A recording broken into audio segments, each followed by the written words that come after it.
All right.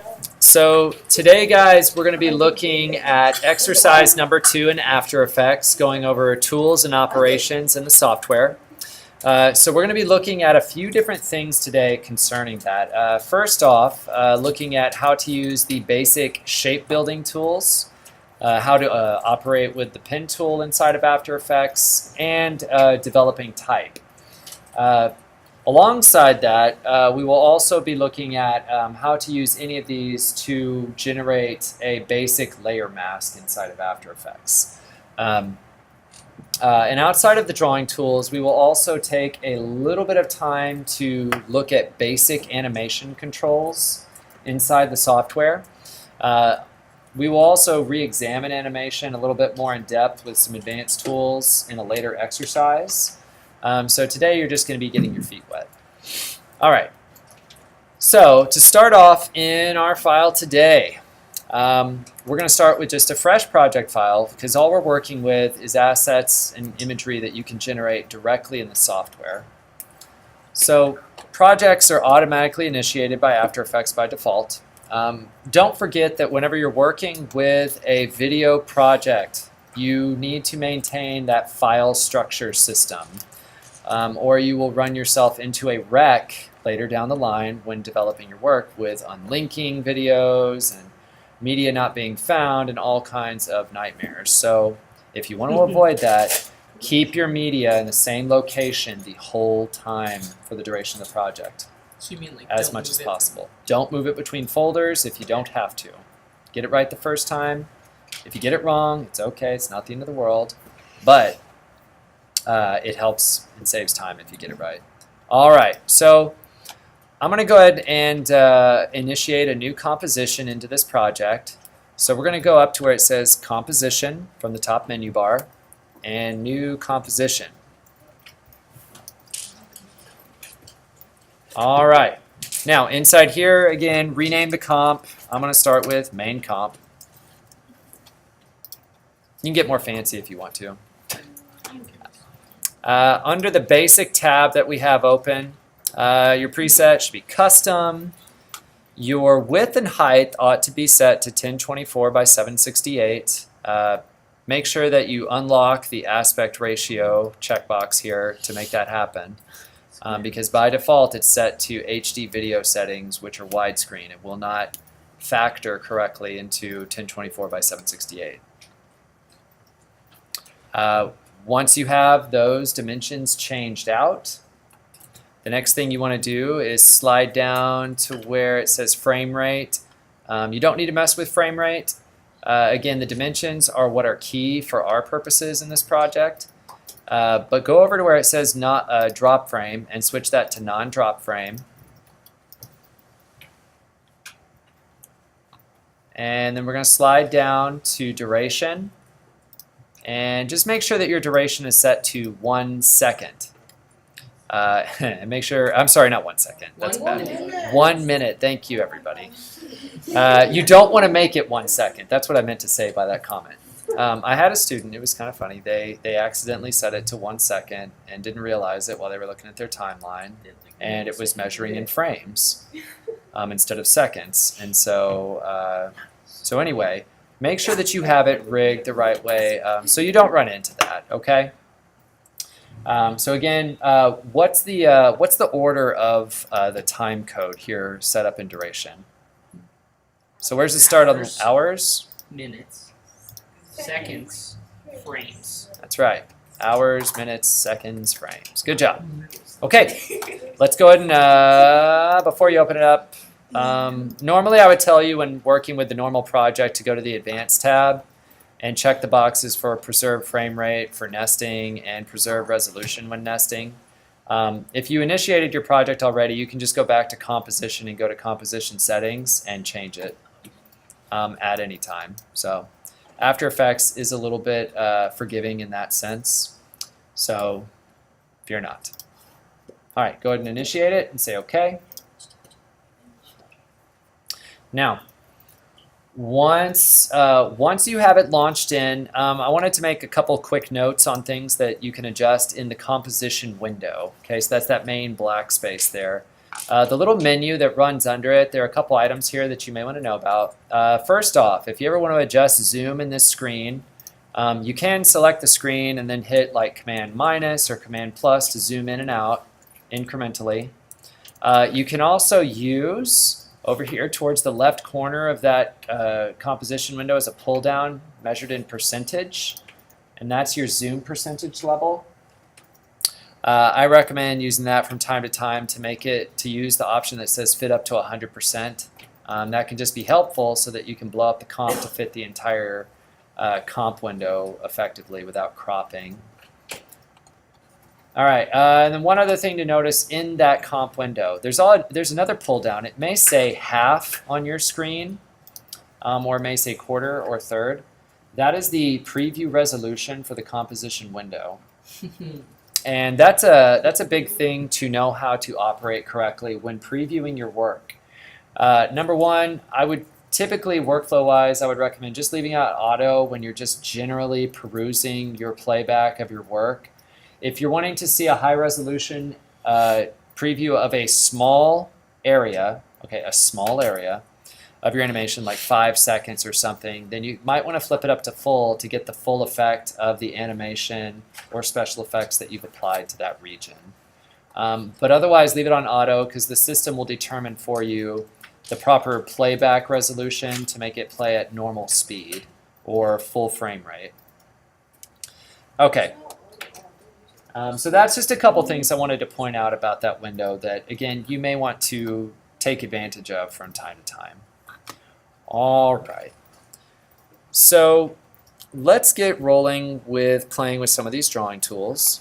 So go up to your top toolbar at the top of After Effects, and you should see a little selection of 3 little tools here for the rectangle tool, the pen tool, and the type tool. Now these are the 3 basic drawing tools in After Effects. We're going to start off by working our way through the basic shape drawing tools. So you can kind of get an idea of how those operate and the properties related to them. So let's start with a rectangle, basic rectangle. Click on that icon for rectangle tool and come out to your comp window, and let's click and drag out a brand new red rectangle. All right, so a couple things that I want to take note of here related to drawing in After Effects. One thing that's a basic, all the drawing tools basically work like vectors. So they are fully scalable and fully resizable at any point during the design of your project, and they won't lose resolution as you change them. So that's kind of a big benefit while you're editing. They also do operate, at least tools or shapes that are built with the pen tool operate on the anchor point system. So you can do fine-tune editing and adjustments to shapes and designs that you make in here, or as you see fit. You also have some other basic visualization tools like fills and strokes, which generally are automatically applied. When you drew your rectangle on screen, you got probably a red fill with a white stroke line going around it of some size. And that's a property that you can adjust and switch out inside the system. And we'll look at those in a minute too. Question? At the top of my bar, not letting me click anything. The top of your bar is not letting you click on anything. Do you have a comp active in your screen? If you didn't create a new composition, okay. Okay, yeah, if there's no comp, none of these tools are available, that's for sure. Okay, so that's dropping in a shape. Now, this is what I want us to look at. Look down in your layer area down below in the timeline, that nice big strip at the bottom. And notice that it's dropped in a brand new layer for your shape, and it calls it Shape Layer 1 with a little star icon to denote it. Shape layers are visualized as purple tracks in your timeline. And they have different properties than JPEG files or video files or audio files do. So let's take a look at those. Expand your layer down to see the properties inside the layer by clicking on the little white triangle. And notice that it has two options. You've got transform and you have something called contents. Contents is specific to shape-based layers. So let's look inside there. Click down on the contents to twirl it down. And you should notice immediately in contents that it has a record of the name of the shape that was drawn. So it's called it rectangle 1. Let's go ahead and look inside there and see what's under rectangle 1. And inside rectangle 1, you should notice that there are now several other settings. We've got path, we've got stroke, fill, and we have an additional transformation control area. So let's look at each of these, because every shape has some of these sort of standard options. So look under rectangle path with me first. So click that one down and twirl it down. And under rectangle path, you have some basic things that you can change about the pathway that goes around the shape. So you can change the scaling of it or the size of it. You can change its position. Notice that when I change position that this little cursor in the center of the object does not move, that it is stationary on screen. That little cursor is also called the anchor point or axis, much like we worked with in Blender that had like a little control axis at the center of any object you moved. That little point actually determines the positioning from which transformations occur. So if you rotate it, it rotates about the position of that axis. If you scale it, it scales based on that location. So just to be aware of those things. There's also an option for rectangles that's called roundness. So you can actually round off the corners of your square to make it a pill shape, or to, again, pop it back out to a hard corner square. And each shape drawing tool is going to have something a little bit different for the path option properties like this. These are just specific to the square or the rectangle. Okay, let's minimize the rectangle path twirl down. So just click on that little triangle to pop those properties, hide them away. And let's look at some of the other options here. We've got something we can set up for stroke or fill, which you can probably guess what those do. Again, based on Illustrator, some of these things are kind of common to what we're doing. So like with stroke, it says stroke 1. And you've got options in here for changing its color. There's a little white color swatch you can click on that you can switch out its fill color.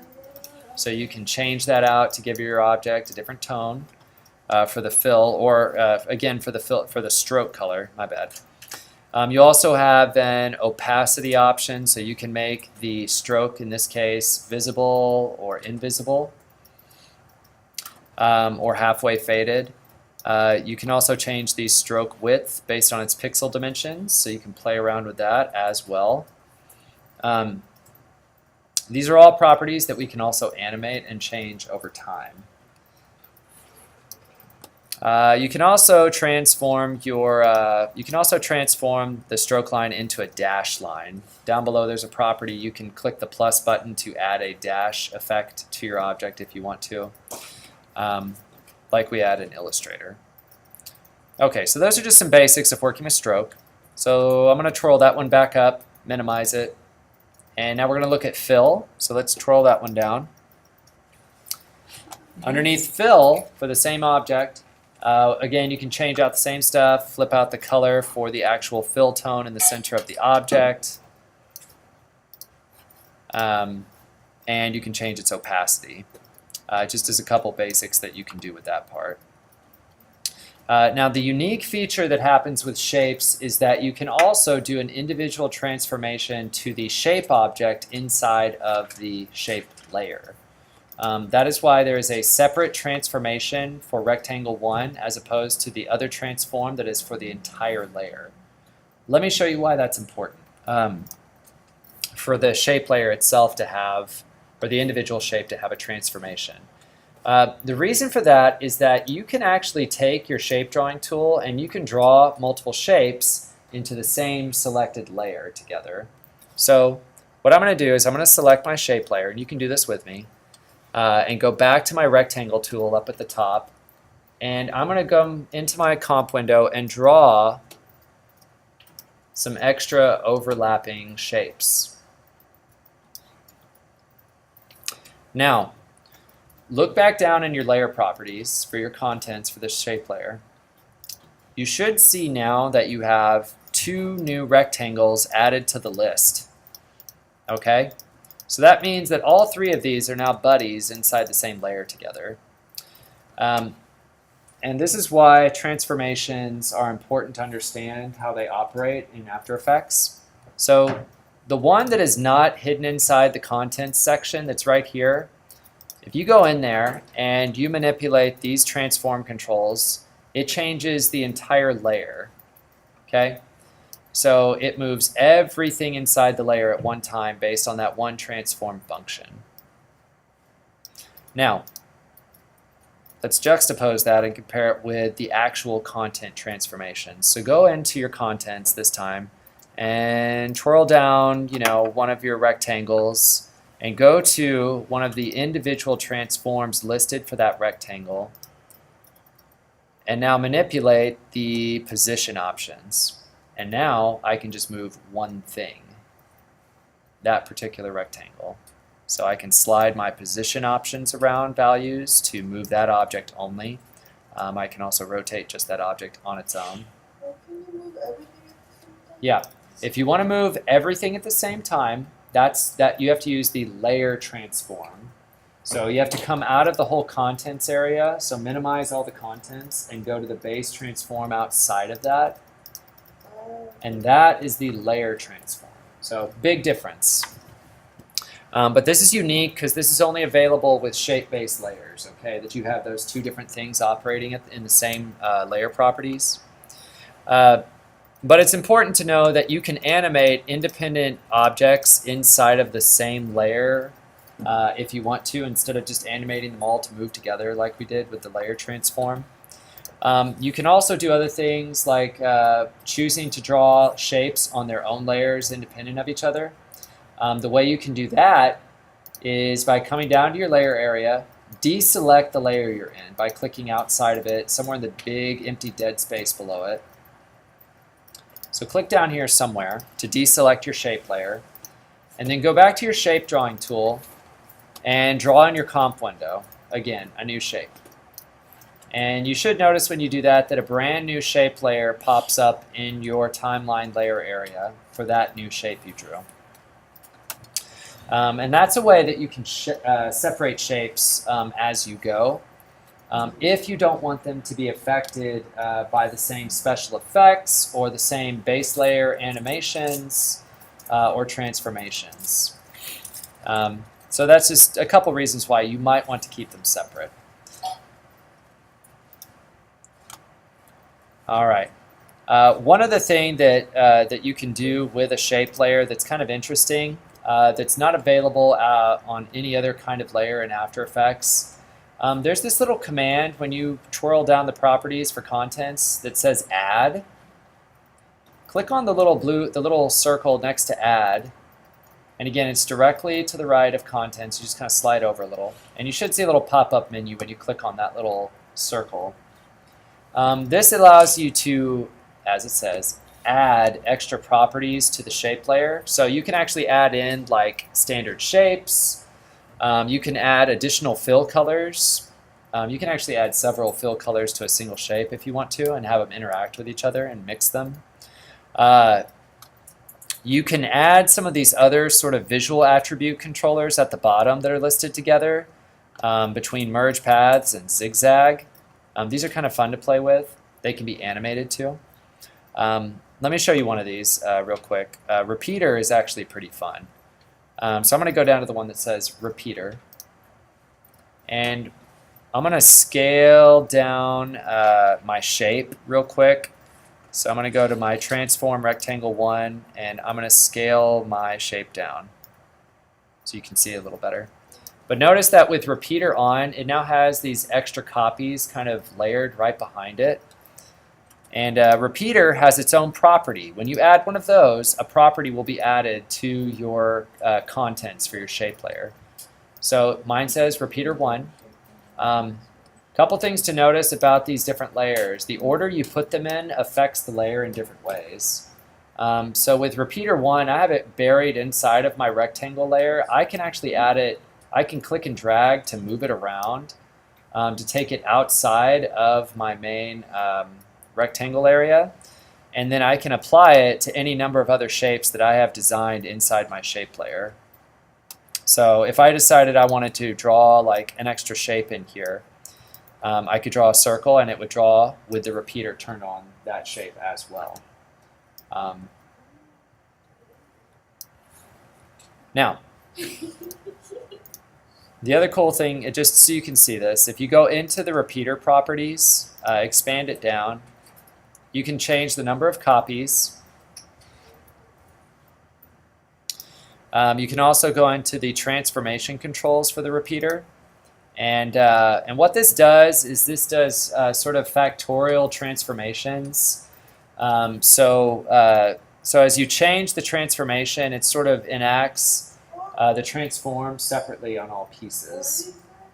Yeah, so again, go down into your layer contents, find the repeater property that you added, expand it, and then expand the transform for your repeater, because your repeater has its own transform properties. And then you can manipulate any one of those to change the active visual value of that object. So you can get some pretty cool stuff pretty quickly, just by making a couple adjustments inside that area. And that's just showing you one of those add command options that you get when you draw inside of After Effects. So again, when you're designing stuff, I highly recommend, if you're going to draw it in here, because you get access to way more control over the object than you would if you tried to import something into it, as far as your drawn graphics are concerned. So that's just playing around with one of the add commands. There are so many of these that do different things. If you want to play and have fun, try the wiggles. But anyway, just something to think about. All right.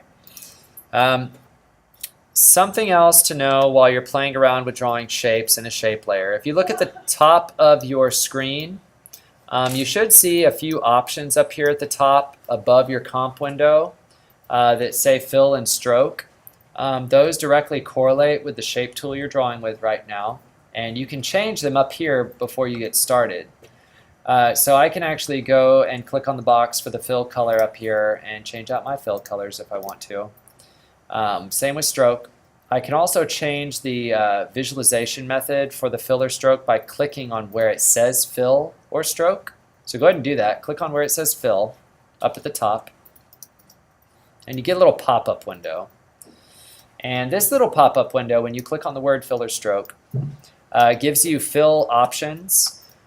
So you can actually tell it to do no fill, in this case, since we're on fill. You can do solid, which again fills it with a solid color.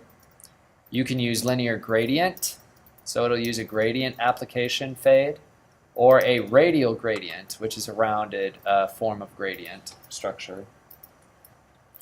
And you can use any one of those to kind of aid in the visualization of your shape or form. So kind of fun to play off of. But just so you're aware that those are up there for like quick access and editing if you don't want to jump all the way down here at the bottom. You can't animate from up here on the top toolbar. You have to do it down in your layer properties, and that's something we'll talk about in a little bit. So, Yeah. can you change each one of the colors? Or no, you They have to be separate shapes if you want to change each repetition. Yeah. Okay. So that's working with the shape drawing tools. I do want to show you one more shape drawing tool just so you can see the difference in variety of options. Go back up there to the top. Deselect your shape layers, by the way, also. Go back up to your shape drawing tools and go to the star tool. And draw like a brand new star out in your comp window.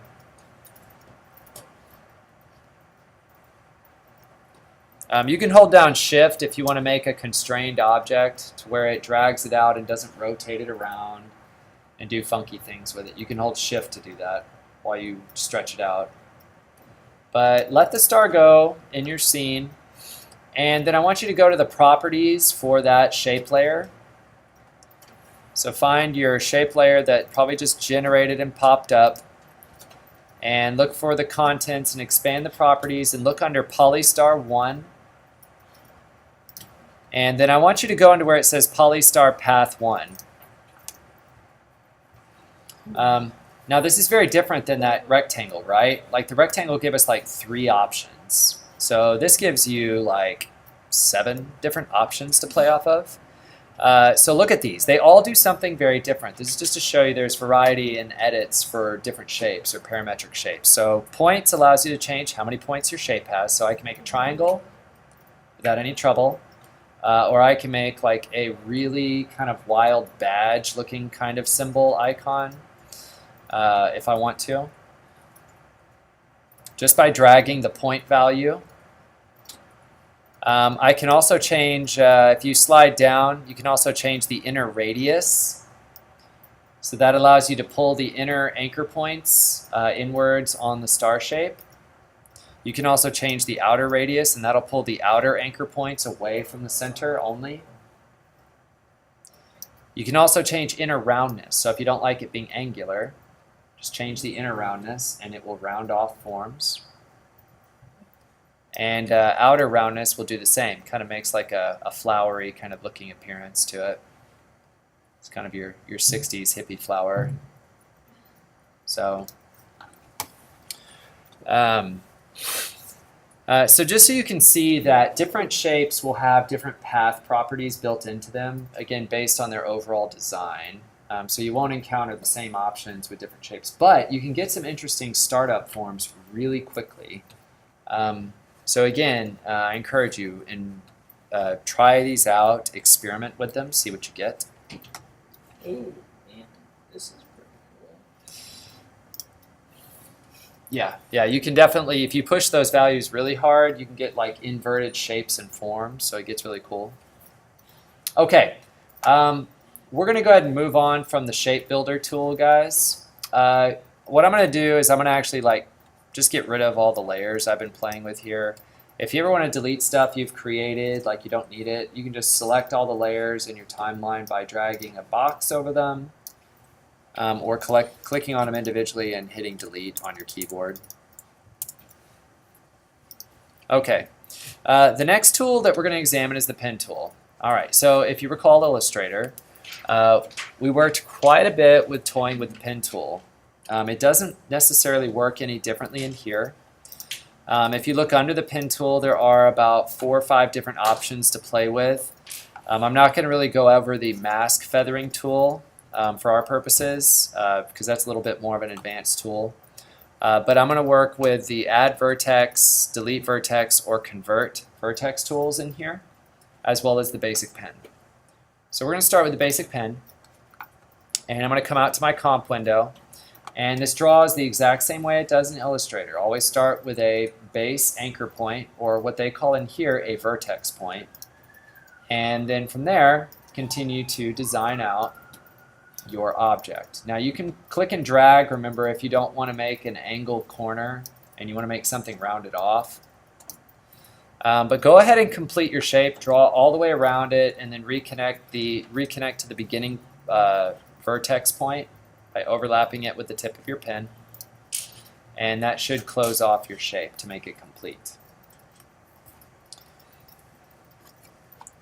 Now, again, there's nothing really new going on with this particular tool and the way that it operates. Once you've drawn a shape, you can go back and click on the independent anchor points or vertex points around the object to click and drag to manipulate their position.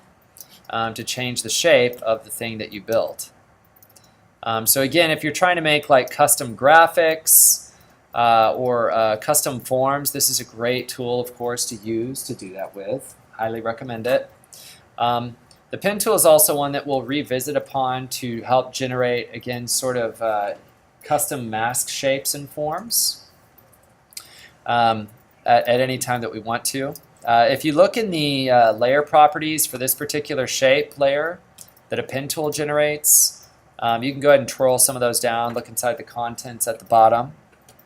And underneath it, it says like shape 1, right? It doesn't tell you that it's a circle or a rectangle, it just says shape 1. There's nothing really interesting in here. It does give you a path options for pin-based layers, but it only gives you, like, it just says path, and that's it. There's nothing really to change. It gives you, what it's actually giving you here is the option to keyframe a shape morph if you want to. Yeah. So you can actually morph your pin form into other shapes with just simply cutting and pasting in different forms into this area. So it's something that if you check it out online, you can look and see how they do it. We might cover it if we have time in class later down the line. But just so you're aware that that is there if you're ever looking for ways to do basic shape transformations.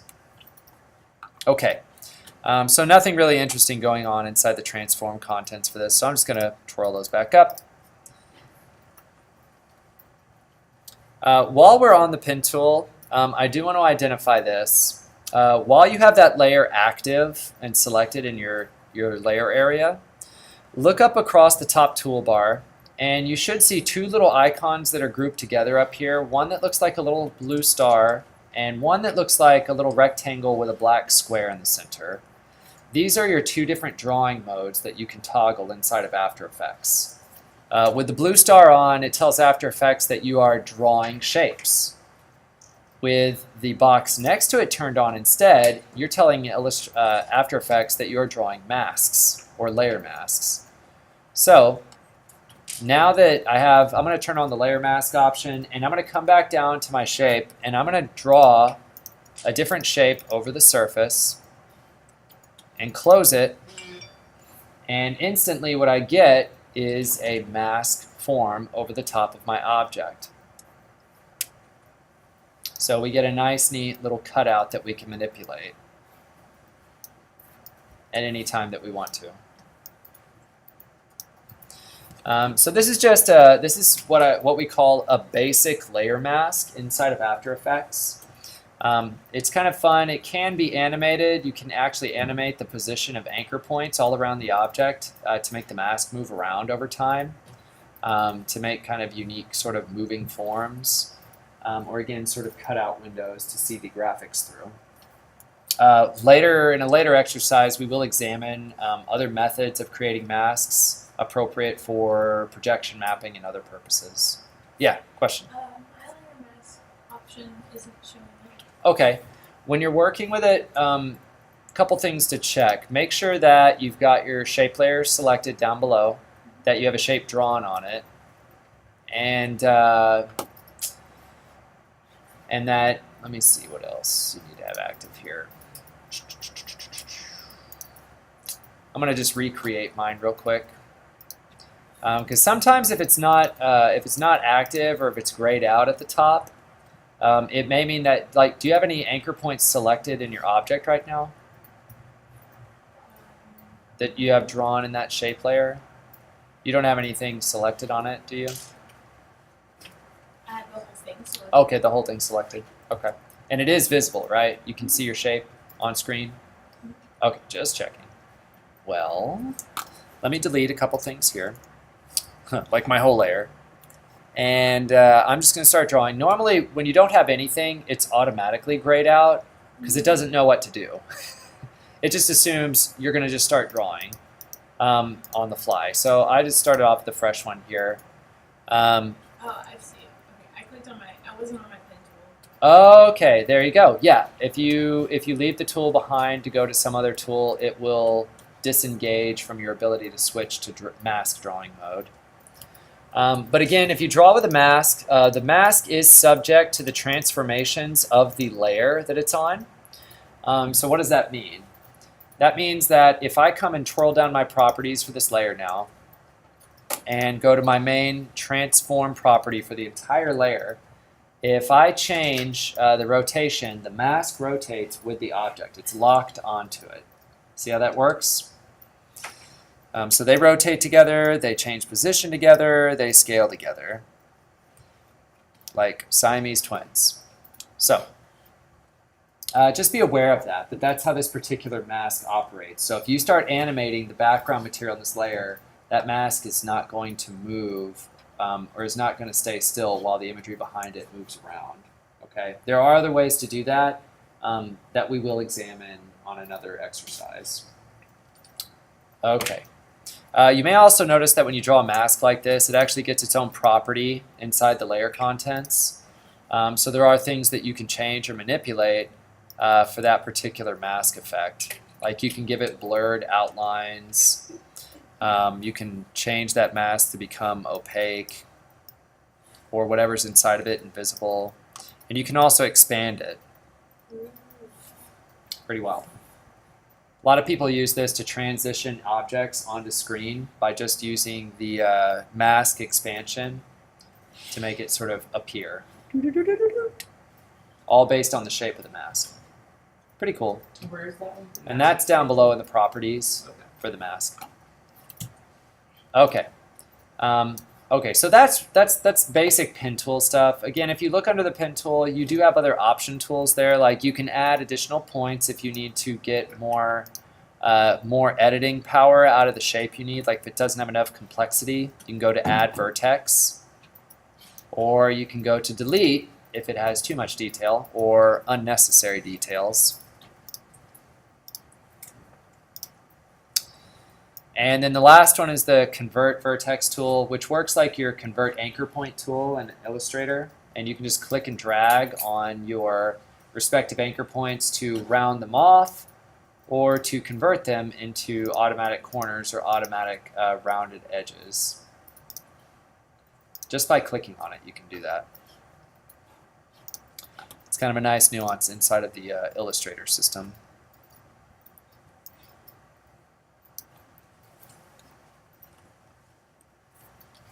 Okay, so that kind of wraps up looking at the actual pen tool itself.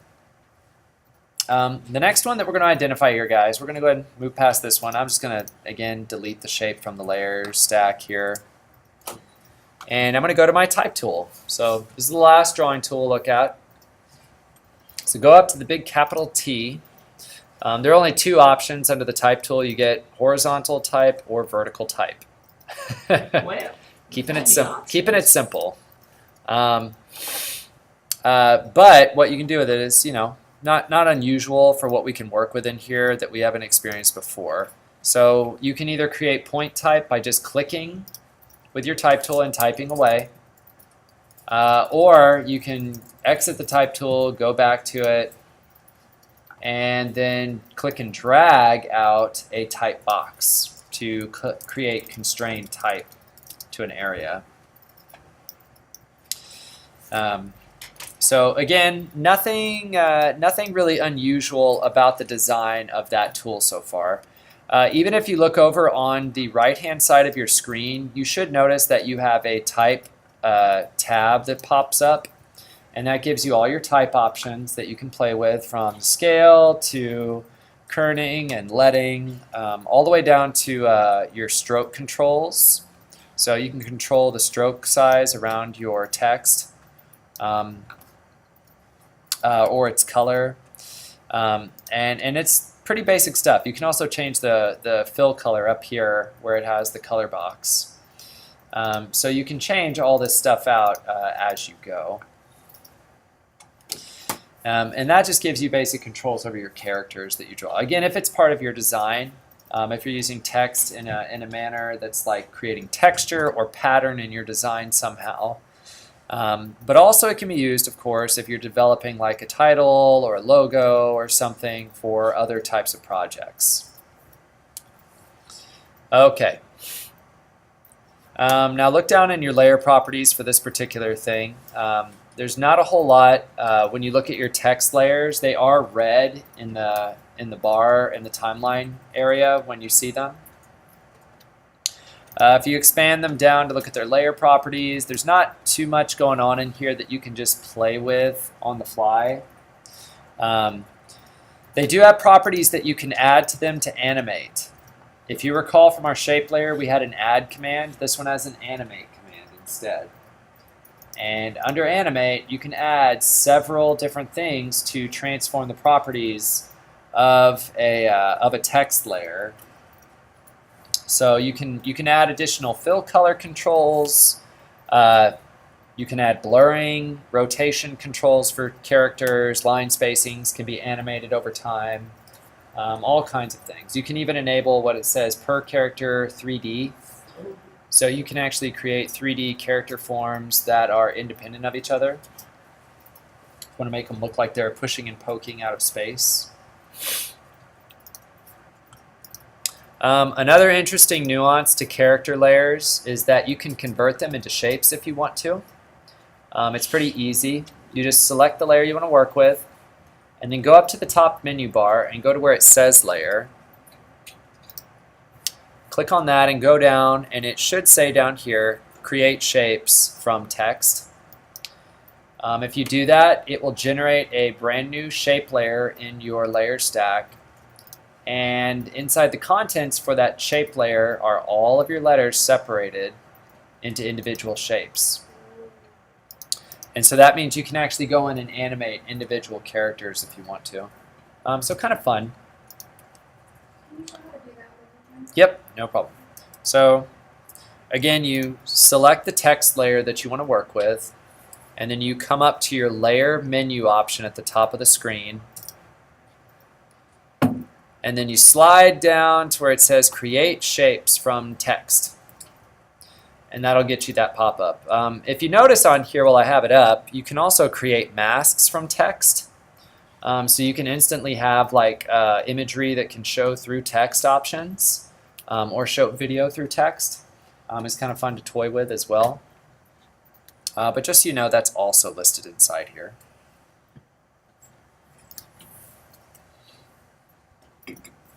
All right, that's about all there is that you can do, like just without changing too much on a text-based layer.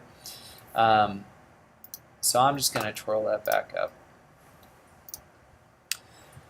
up. So what we're going to do is we're going to take a break on this part for the demo, and then we will return and come back for a part 2 of this and look at animating or basic animation.